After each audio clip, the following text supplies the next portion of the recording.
Hello and welcome. It's Lucy from Inclusive Change at Work, our community interest company, and we are talking again about digital safeguarding for young people. We're going to be talking about the Castle Conference, and what's going to be going on there is that on the 25th of April 2024, we are holding a conference at Lee Court in Bristol, talking all about digital well-being for young people. We're covering a whole range of topics, and I've been speaking to our key speakers and our exhibitors over the past few weeks to find out more about their perspectives on this particular topic. And today, I'm going to be talking to somebody in a little bit of a different way. So today, I'm going to be talking to Owen, who's my daughter, and somebody who I admire greatly because she teaches me quite a bit about staying safe online, but also thinking about my mental health and well-being when we're online. So, hello, Owen. Hello.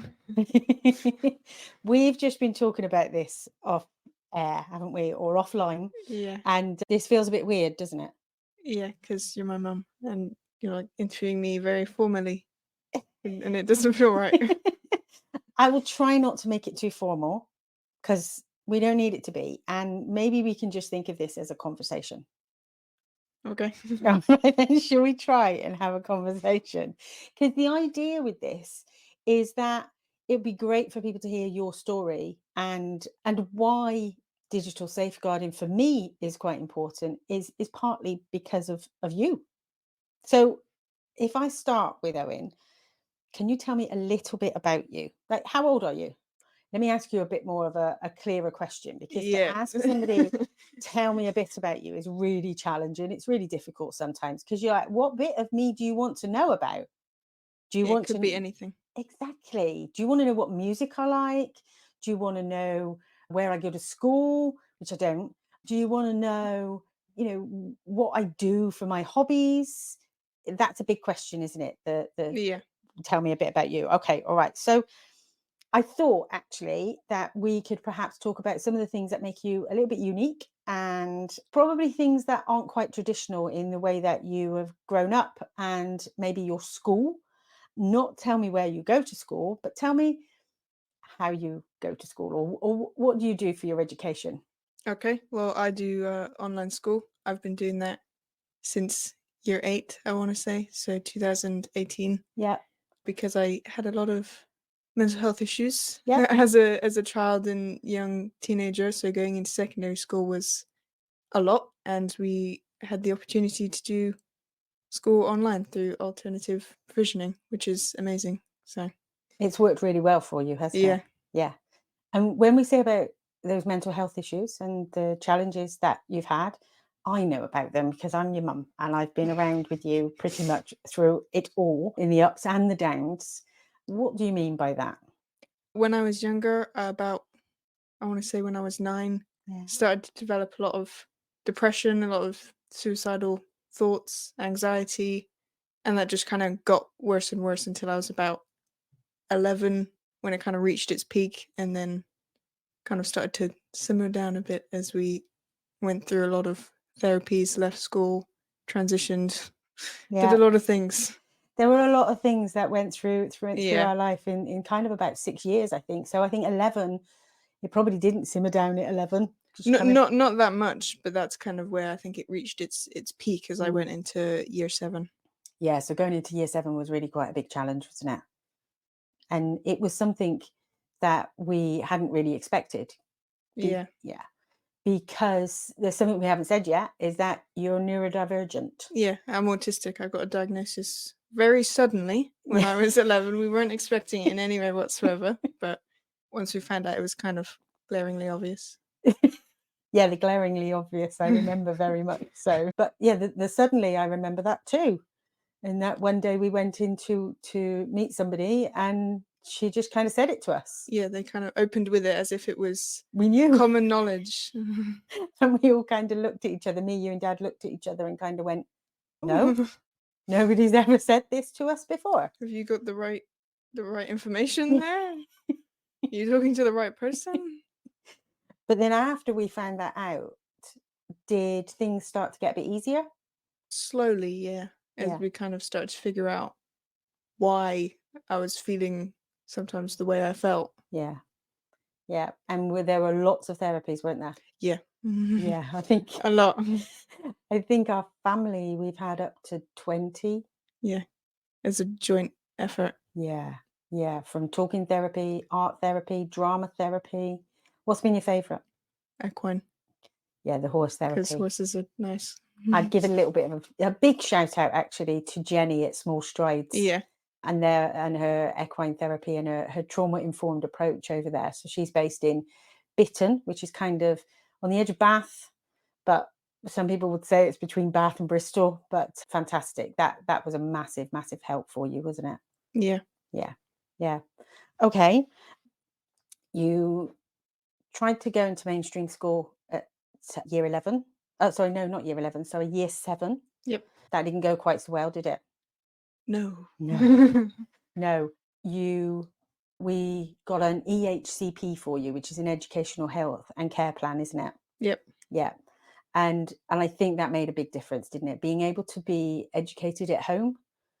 How has that helped you? How has that been? It's been great. It gives me a lot of free time. Yeah. Obviously a lot of free time that went towards therapies for a great portion of it. Yeah. A lot of independence, which works great for me. And you study online with Apricot Online Learning? Yep. Yep. And they provide tutors. And so you study in a timetabled way, don't you? Yeah. Yeah. But you kind of do a lot of study yourself and you're really motivated to study, aren't you? Yeah. Yeah. Well, you would say that because I'm your mum and I'm talking to you. Yes, I love studying. I do it all the time. But being online has been a big part of your education then, hasn't it? Yeah. And I think without it, I'm not sure you would have been able to engage in traditional education, traditional school. Yeah, definitely not to the extent that I'm able to online. Yeah. And tell me about your GCSEs. I did 5 GCSEs, so I managed to get 7s, 8s, and 9s, which Yeah. I'm quite proud of. Yeah, you did a really good job at your GCSEs, didn't you? So, and now what are you studying now? I'm studying A levels in history, sociology, and English literature, which are all going great. We're here to talk a bit about digital well-being and some things that can make us feel pretty rubbish about being online, particularly young people and particularly young people who might be neurodivergent. So you did something quite unusual when you were, what, 14, 15? Let's talk about that. What did you do? Okay, well, back in, I want to say 2021 Mm-hmm. autumn, I decided to just completely get rid of my iPhone and I just used a Nokia, just like a cheap Nokia brick thing ever Yeah. since. Yeah, we call them the burner phone or the brick Yeah, I phone. probably look a bit dodgy, but I think my coloured hair kind of offsets that a bit. You don't look dodgy at all. It's fine. So you gave up your phone. You gave up your smartphone. Yep. Why? Well, around that time, I started to really properly pay attention to just how much time I was spending on it, and I was racking up, I think, about 8 to 10 hours on average a day just on my phone. That's like outside of watching the TV with my family or playing video games. So I felt like that was just a bit dystopian, if that's the right word. It didn't feel very good, and so I decided I wanted to cut down on that. Spent a few weeks getting my screen time down and then just completely got rid of my phone because I felt like I didn't really need it anymore. Wow. And when you say you were spending 8 to 10 hours on your phone, what were you doing on your phone? All sorts of stuff, mostly social media. I've never been someone who actively posts or engages on social media. I've just always been a lurker, just for entertainment purposes. I'd just spend hours scrolling through Instagram or TikTok, or as it was known at one point, Musically, Oh, I when it remember was that. that just cringy tweens and teenagers lip syncing to random songs and coming up with stupid Which dances. sounds really innocent back then.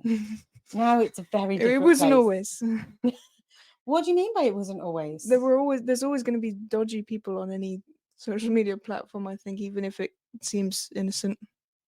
I remember a time when there was a whole craze around 7 awesome kids. Oh yeah, Tell me on about that. YouTube.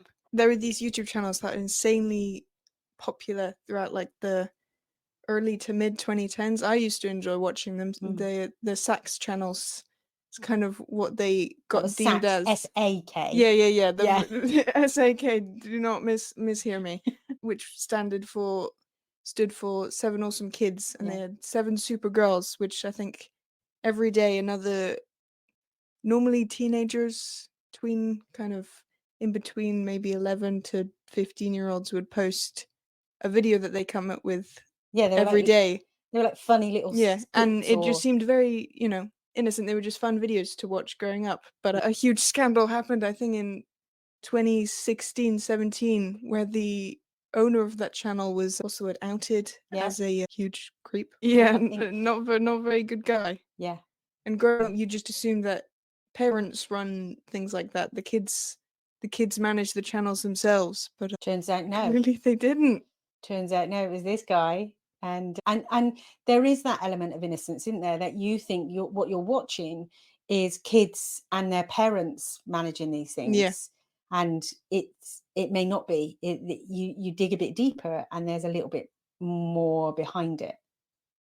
yeah, Yeah, and in my world, we talk about safeguarding, and that's one of the elements is kind of understanding who runs a channel, who is behind it. Is it just the kids' faces on there? Those kind of things. because you can always assume. So we've kind of digressed from your story. We've kind of digressed from the giving up the smartphone thing. At how old were you? 14, 15 years old? Yeah, I'd say about that. Yeah, I think so. Was it a quick decision? I mean, I'd say in the grand scheme of things, it was fairly quick. It was like 2, 3 weeks. I thought about it and then just did it. Wow. And when you did it, why did you think it would help you? Gave me more time to put towards other things that I needed to do at that point, like study for my GCSEs that were coming up very soon. Thank God you did give it up then, because you did okay there. But Yeah. yeah, so giving you some more time to do stuff. How did being on your phone make you feel? So we were talking about some of the things that you were doing. You were saying you might scroll through social media. How did it make you feel? I wouldn't say it made me feel like obviously bad, but it did make me feel bad, if that makes sense. Like it wasn't clear that social media was an issue because I wouldn't watch something and then get upset by it, Yeah, but it kind of just like it didn't give me time to think or process my own thoughts or feelings that I was obviously dealing with at that point. yeah. And so I think getting rid of that gave me that time to think. Think and process Yeah. your own emotions. And being autistic, I think something that also contributes quite a lot is that overstimulation that you get quite a lot of the time. Because I'm a very easily overwhelmable person anyways. Give me like more than two sounds going on at the same time and my brain is a bit fried. Frazzled. Yeah. And so having that constant just non-stop jump from one video to another video to listening to music to playing a video game, it just kind of I think built up and caused a lot of overstimulation up there. Had you read or watched something that made you make that decision to get rid of your smartphone? Well, when I first kind of realized just how bad my I don't want to say addiction, but I'm going to say it to my smartphone had gotten, I was doing quite a lot of research into how to limit that, like tools and tips that other people might have used, of course, using the internet. The internet is not a bad thing for those kind of things. And where do you find information otherwise? Where do Yeah, you go? exactly. And so I found a lot of good helpful tips, and I also found a community of people that kind of just completely got rid of their smartphone and used quote unquote dumb phones, which are just very basic, can phone, text, play Snake, that sort of thing. And so I thought that was kind of the drastic decision I needed in order to get myself together. what happened when you got rid of that phone then? So those first few days when you didn't have your iPhone, because did you literally hand it over? Yeah, to an extent. But as I said, over the weeks beforehand, I'd already limited my screen time down to about maybe 1-2 hours on it. So it was still a jump, Yeah, but it was easier to acclimatize myself to. yeah. And so how would you manage to limit your time? So what did you do to help limit your time on your phone? I think just tracking it, finding other ways to spend my time, because growing up, that was kind of my free time. I would play video games with my brother and then just watch YouTube. That was like my days. Sitting here as your mum, And I'm don't feel bad. I enjoyed doing that. That was my decision. And then where was I? how you minimized your Oh time yeah, yeah, yeah. and yeah. Finding other ways to spend my time, and I think just like sheer willpower. It was something that I was interested in, and so I just That's did one it. thing, yeah, that's one thing about you is that if you are motivated to do something, you will make it I will happen. do it. Yeah. You even had your own YouTube channel, didn't you? Yeah, when I was 9, Yeah, I about started that. it for about 2 years. I was very into it. It's something that I forget sometimes now because Yeah. it's not a part of my life anymore. But I had a YouTube channel. I managed to rack up over 1,000 subscribers, and I made a whopping £60, which as a child is like That's big that's money. amazing. Getting a check from Google. Yeah. That was pretty cool. I then spent it on, I think, books and DVDs and random toys. So Exactly what a 9-year-old should have spent it on, to be quite yeah, honest with you. But there were lots of things that you were doing online, and that was part and parcel of who you were at yeah, that time. Listen to it as your mum, actually. That can be it's really hard to hear, and it's really hard to go, okay, what could I have done different? yeah. But I think it's important not to beat yourself up over that, not to look back with regret, because all those things made me who I am now. And it's a case of we didn't really know the extent of how it was going Yeah, to affect people because it was so new and recent. yeah, Like only 2005, I want to say, is when YouTube was created. true. So growing up with that was unheard of until maybe my generation. So it was almost like an experiment, which I makes it mean, sound maybe even you could say worse. that. Oh my goodness. Okay. All right then. So I'm going to ask you about some of the practical things. All right. What did you do then to replace the time that you spent on your phone? What things did you try and start to do? Well, at the time, I think I'd really gotten into reading again, Yeah. so that kind of took off. Yeah. Because you didn't read for a long time. Yeah, And that was almost worrying for us as parents, but we kind of were trying to understand your autism, we're trying to understand who you were, how to support you, and there was no pressure to read, but you really didn't read for yeah. I think for a while I also just didn't have the mental willpower, the mental yeah, I don't want to desire. say capacity, but Yeah, like desire. I didn't want to do anything. yeah, You know, I you were was I was depressed. depressed for years. I wanted to lie in my bed and watch YouTube videos for hours on end. Yeah, yeah, and I just wanted, I this is pretty personal and pretty raw, but we just wanted you to be alive. Yeah, And that there was no forcing you or making you do anything. That it was small steps yeah, every single day with the therapies and the adjustments that we made to life. I'm not going to dwell too much on those deep bits there, but we yeah. can. That's for another That's another for another another session. definitely for another chat. Okay, so you got back into reading. Yep. I would pretty much say that you are an avid reader now. Yeah, I What go do you th- do I now? go through a lot of books. Yeah. On average, how many books do you read a week? Maybe about one a week.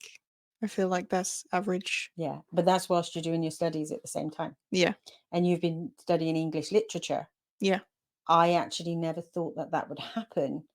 If you'd have asked me when you were 13, 14 about whether you would you study English past GCSE, my answer would have been no. yeah. It would have been no. Yeah. I So hated English for a while.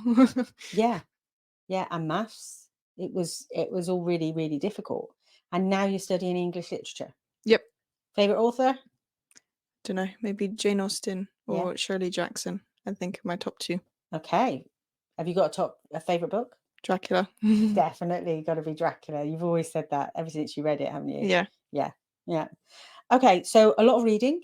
What other things did you find and try and find out? Did a lot of baking. Started going out on walks a Yeah. lot, which helped with agoraphobia, getting out of Yes. the house. Yeah, because you were agoraphobic for a fairly Yeah. fair I good think years. COVID really drove it in, but Yeah. just never wanted to leave the house alone. And so getting out on walks kind of helped to overcome that Yeah. to an extent.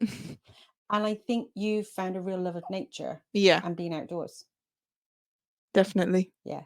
That those kind of things you might not have found out had you still been scrolling on your phone, had you still been spending 8 to 10 hours on your phone. Yeah. Yeah.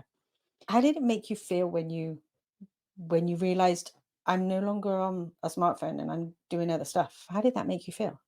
I just feel like it gave me a lot of mental clarity. Like I had a lot of Wow. time for myself Yeah. to think about, you know, myself and a lot of the mental health issues that I was still overcoming. And so it gave me the time to process that and come to terms with myself.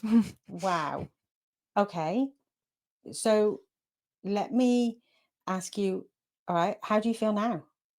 Great. I feel very happy. And how would you describe your mental health now?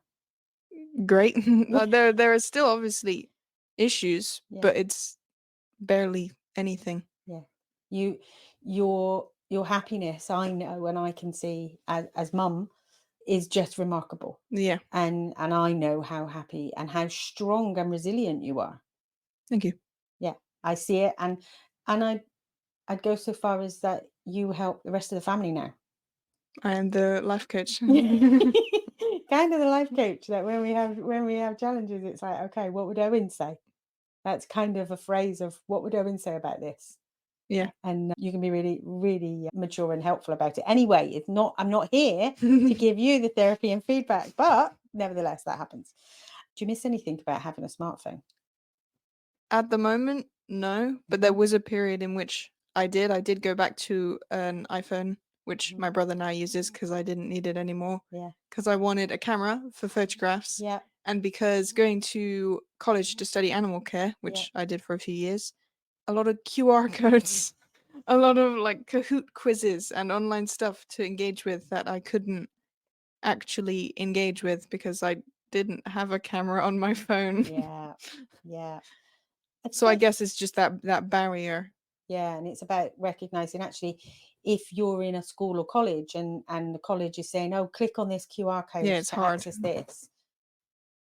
How can we enable kids who don't have a smartphone or don't want a smartphone to be able to access stuff in the same way? Really difficult, but maybe a question for another conversation with an educator, perhaps. Yeah, someone who's more qualified Yes. on that subject. How do you listen to music and stuff on the go? I don't. or Okay. or I have an iPod which I use now, but I think that's another thing I used my iPhone for a period, but Yeah. when I'm out and about, I just don't listen to music. No. But if you want to listen to music, because music is a thing you do enjoy, isn't it? Yeah. You've gone vinyl. Yeah, I have a record player that I use, so I just steal yours and dad's records and CDs. And I think I could quite honestly say you have delved into let's just say the drawers of the man drawers or the woman drawers, whichever way we want to put it, and found our old gadgets. And you found an iPod shuffle and an old Yeah. iPod. Yeah, which I need to like do up so I can actually use the actual iPod Yeah. because the shuffle is very limited.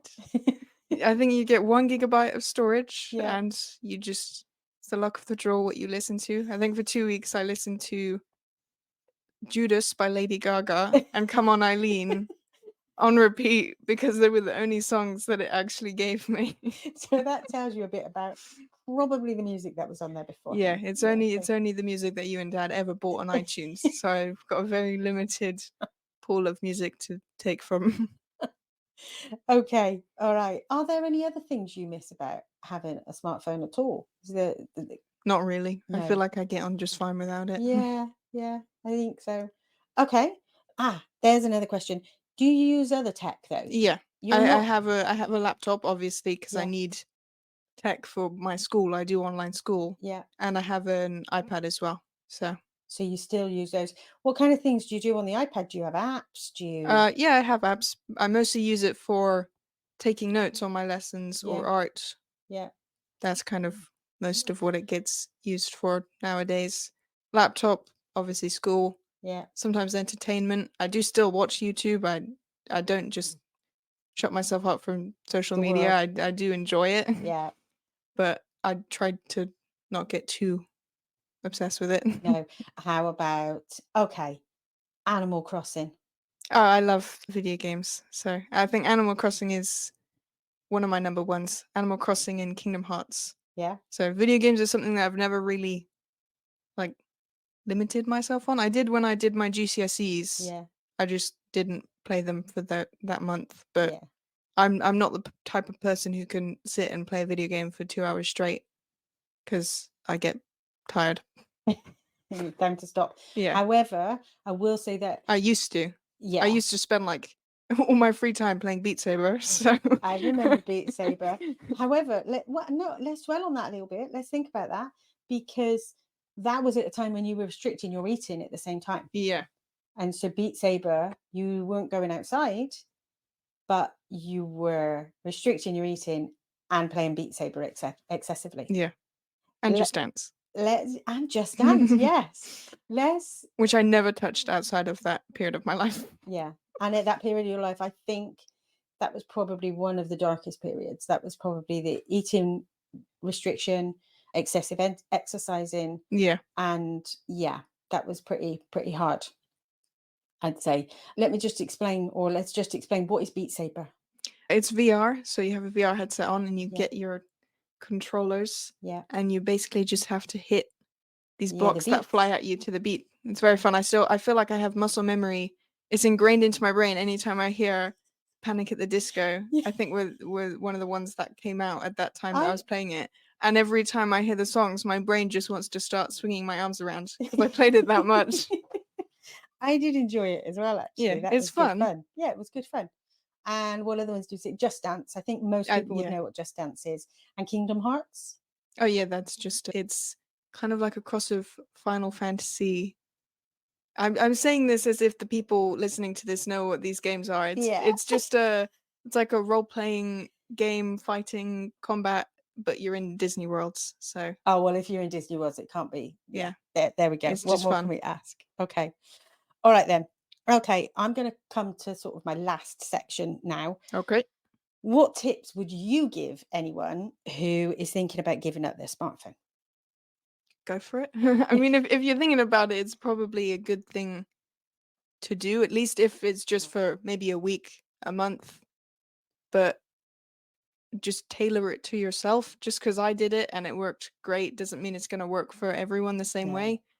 I do online school. I don't have like that peer pressure to stay in touch via social media.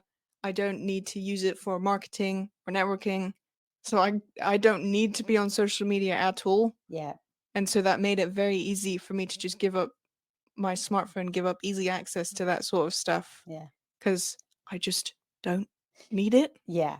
I think so. You've actually come up with a guide to simplifying your Yeah. digital life. Yeah, I did it after reading Cal Newport's Digital Minimalism. It was Yeah. very heavily inspired by the approach in that book. So if you're gonna do it, also read that. I Yeah, want it's to a give good him some credit. it is a good book, Cal Newport, Digital Minimalism. I think he writes it in a very easy to understand Mm, way mm, instead of just reading loads of like essays on the subject, which isn't always accessible to people. yeah. But I would say actually that book was written a few years ago. Yeah, And I think I'd be interested to see whether his approach has changed. And maybe we can do a bit of research yeah, later because just and seeing how much mm, TikTok in particular yeah, has really taken off. Like you see it on the news. yeah. They talk about the hot TikTok, yeah, TikTok products. You go into a bookstore yeah, and there's a table dedicated to TikTok. It's just so interesting to see how prevalent it is yeah, everywhere. yeah. Well, they call it book talk, I think. Yeah. Yeah, there's a whole different talks about lots of different things. Everything talk. But in the guide that you've written, it's a short kind of journal guide. You've got a number of stages or a number of steps, haven't you? Yeah. So can you remember or let me know what the first one is? I think it's about assessing. Yeah, it's kind of just thinking about what you actually want to get from limiting your screen time. Because Yeah, there's no point doing it for just no reason. You kind of need to think about what you want to get from it in order to, like I say, tailor it to yourself and figure out what you want to do to yeah, make it work. Because if you have no why, you're not going to be able to come up with like a how. exactly. And then you say, I think the next step is about taking stock and kind of saying, well, Yeah, what tools do you use now and how do you yeah. use them? Because I think it's important to assess what you do, because sometimes we can just keep adding more and more without actually realizing how much we rely on digital technology sometimes. And so I Yeah, think it's really important to reassess that. yeah. And I think you say to me, you pick my phone up, don't you, quite often? And Yeah. what would you say You've to got me? like 50 tabs open at all times. It's insane. That does feel a bit like my brain Yeah. sometimes. But there's too many apps, aren't there? You Yeah. quite often will be like, Mum, you just need to get rid of these apps. And I feel anxious about getting rid of them. I'm like, what if I need them again? What if I probably don't? And if I haven't used them in like If you do need three them, months? you can always re-download them. The app Exactly. store's still there. It's not gonna disappear overnight. Exactly. So you in your guide, you're taking stock, you kind of got some prompts for people to think about. And then the next stage, I think, is setting boundaries. Yeah. I think it's important after kind of looking at what you use from, I want to say, an unbiased point of view, but I don't know if that's ever really possible. Think about what you might want to limit. Like if you notice you're spending 8 to 10 hours a day on your phone, Maybe that's the thing. maybe that's an issue. Yeah. If we're binge watching Netflix Yeah. or a similar streaming And I platform. think that also goes hand in hand with stuff that you don't feel like you need to limit. So, Yeah. for example, watching TV, most of the time when I watch TV, it's with my family, it's with you. So it's not really impacting my day to day life. Mm. So I've never really felt the need to limit that and say, oh no, I don't want to watch TV. Yeah. There are days when you say I'm TV'd out. I don't want Yeah. to do that. But I think also that TV aspect or the streaming and watching something as a group, as a family, with other people, Yeah. it is It that can be communal. It can be something that kind of brings you together. Like, yeah, I know Dad and I talk a lot about, movies that we watch or TV shows or games that we're interested in. yeah, But also, on the other hand, you can also just sit in bed all day and binge watch Netflix for weeks and weeks, and that's a different matter. that's a different way of looking at it, isn't it? Step 4 you've got is find replacements. Yeah. You're gonna have a lot of free time if you do what I did. Obviously, you might not go as drastic as that, but if you do, you need to find ways to actually fill that time, or else you're gonna get a bit bored, Bored? burnt out, and you're just gonna go back to it because you can't think of any other way to spend your time. Yeah, it's So it's almost just explore the things that you're interested in, try new stuff. find some new habits Yeah, get and into a new replace stuff. routine, Yeah. And and it'll just become second nature. it becomes a lot easier, doesn't it? I Yeah, think it becomes a lot easier after like 7 days and then got a 30-day like yeah, reflection period. So you in your guide that you've got that 30 days where people can just make some notes about how you feel, what yeah. Because I think it's important to reflect, because otherwise you might be doing something that's completely pointless or that's making it harder than it needs to be.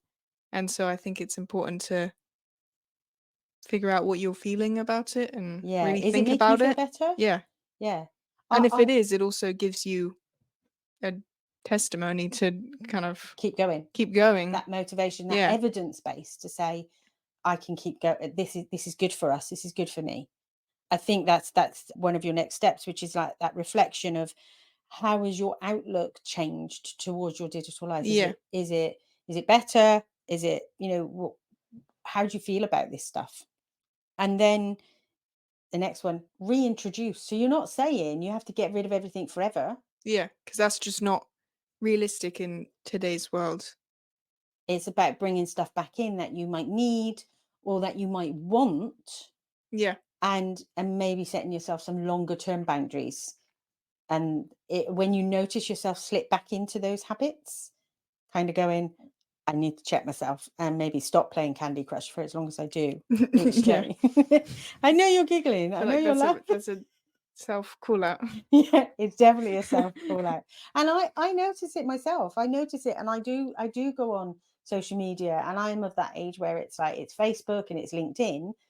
And I notice myself and feel myself, and I kind of go, why am I even looking at this? Why am I watching it? What difference is it going to make if I don't watch this right now? Yeah, I think that's what I used to think as well when I first started doing it, because it's just a case of why am I watching all these other people's lives when I should actually be Living my living own my life. own? Yeah. So yeah. Oh, and I want to say thank you. This You're welcome. conversation This conversation has been fantastic, and I know when we started, it felt a bit awkward, Yeah, a bit, oh, okay. You can find, I think we found as if we've gone through the conversation, it's got a bit easier, a bit. and It still feels a bit awkward, like practically eating this microphone, but but we're getting the voice, we're getting the sound, so we're hopefully. doing. Owen is actually looking at me with a face that says, "This better be recording because I don't want to do this again." No, I think your take and your perspective has been absolutely fantastic. It's a pleasure and a privilege to be able to talk to you like this, because I know that these kind of things aren't easy for you to do, Yeah. and it's not natural. And thank you, just absolutely. You can find Owen's guide, Simplify Your Digital Life. You can find it on Inclusive Change. We'll put some links in any of the things and places that you're watching this. But if you go to inclusivechange.co.uk, I think on the front page you'll see a click to a free download. So you can actually download this for free right now. We feel it's actually got a lot of value, but we want people to hear and see and take part in it, and hopefully we might do some more stuff with it in the future. But definitely right now, go and have a look on inclusivechange.co.uk, and you'll find Simplify Your Digital Life in a PDF guide for you to download. I've been talking to Owen. I'm going to be talking about Owen's story at the Castle Conference, where we'll be talking all about digital wellbeing for young people. That conference is going to be held at Lee Court in Bristol on the 25th of April 2024. Tickets for delegates are just £9. We have got some incredible speakers, some incredible exhibitors. Please, please, please do go and have a look. You can find out more at ICAW, that's ICAW-CIC.com. You can also find out more through Digital Safety, which is ds-cic.com. We would love to see you at the conference. Just get on board, come and meet us, and you may even get to meet Owen at the conference Wow. too. Meet and Thank greet, but it's not. A meet and greet, but definitely not. Yeah, don't No. actually meet and greet me. Yeah, if you are coming to the conference, Owen prefers to not shake hands. That's at least one thing. Yeah, And absolutely do not go in for a hug. yeah. That's the second thing. Thank you Hopefully. very much. Thank you for listening. Take care.